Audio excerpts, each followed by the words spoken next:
Meeting is in Pasadena on Orange Grove Boulevard, and it is one of the unprogrammed meetings in Southern California, part of what's called Pacific Yearly Meeting.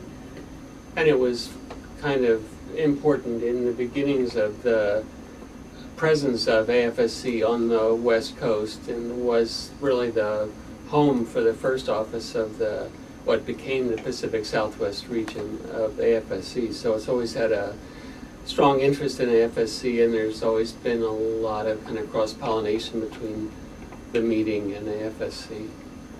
You mentioned a library, and the library became a bookstore. Was there any specific individual involved, or individuals involved in making that happen? And how? We understand that there was, but none of us were perhaps here at that time or involved at that time, but there's a gentleman that was very devoted to the meeting, and the meeting was devoted to him, as I understand. Well, Patrick Lloyd is his name, and when I came to California, I heard of him in the meeting. I heard of him. And I believe I have seen him. He was very elderly then, and he was very. I think David knows more. He was very, very successful with reaching and talking with young people. College, he may have had a college program or something. Yeah, like very interested in outreach to youth, and had actually kept a program going, I think, at a number of area colleges, but particularly at UCLA, of students who were interested in Quakerism. And it's possible that that sort of outreach function somehow spilled over into starting to maintain a library of materials, and then expanding on that of beginning to make those materials available for sale through the AFSC. And another, actually, through the years, since that time, another purpose of the bookstore is for service to Quakers, because a lot of the books are Quaker related. So that's one of the AFSC bookstore goals. I think it's been the source of Quaker books and resources for certainly the western part of the United States. Some names that have come up include, you mentioned Lee. Lee Austin was certainly the first paid bookstore staff person that I knew about when I came in 1970. And he may well have been the first paid staff person for the bookstore. I think he ran it for several years. After Lee Austin, I'm not sure if it was just because of finances or just a program decision, but a volunteer, Lois Ellis, ran the bookstore for several years.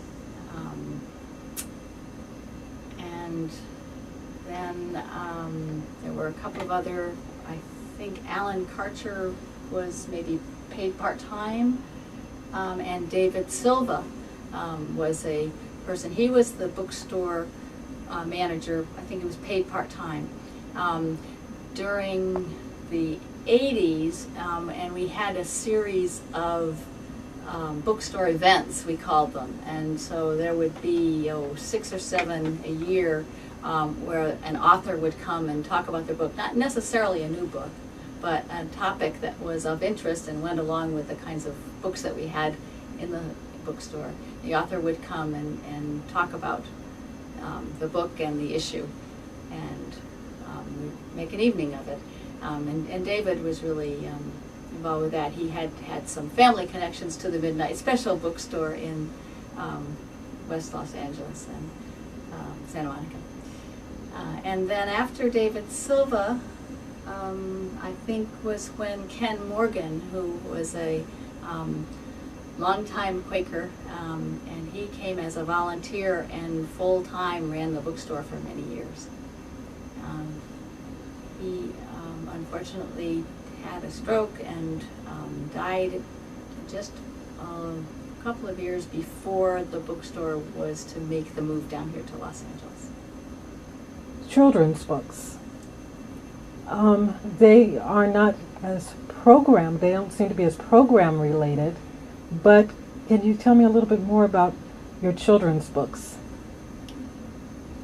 Well, they're very much values related, and a lot of them are timeless, so some of them are pretty old books, and they have to do with, with a lot of things that children will face, and they're willing to, people have found ways to talk about with children, to write about, and so I think teachers have looked, in the past, teachers have been very interested in our books. So, in a world where Amazon.com is so accessible and so easy, why go to AFSC LA Bookstore?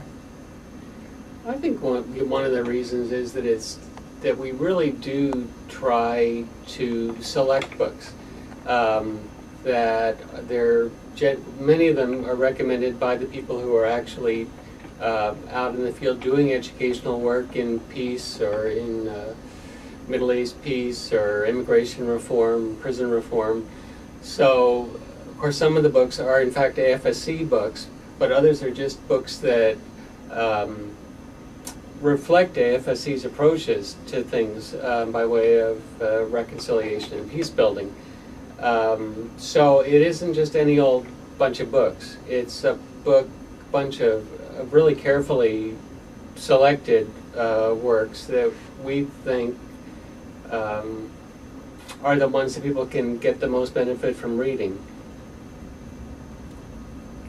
I think another thing to why people come to us is that they have good feelings about Quakers and the AFSC, much as Anne had the feelings when somebody responded to her relatively small donation with a personal letter.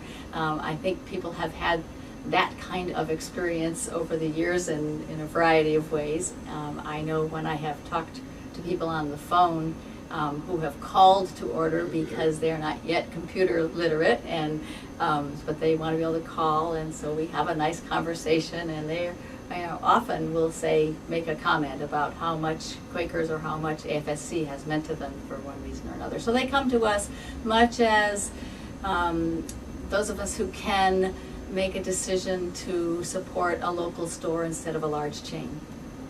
And to reach you by phone? We may be reached by phone at area code 213-489-1900, extension 130.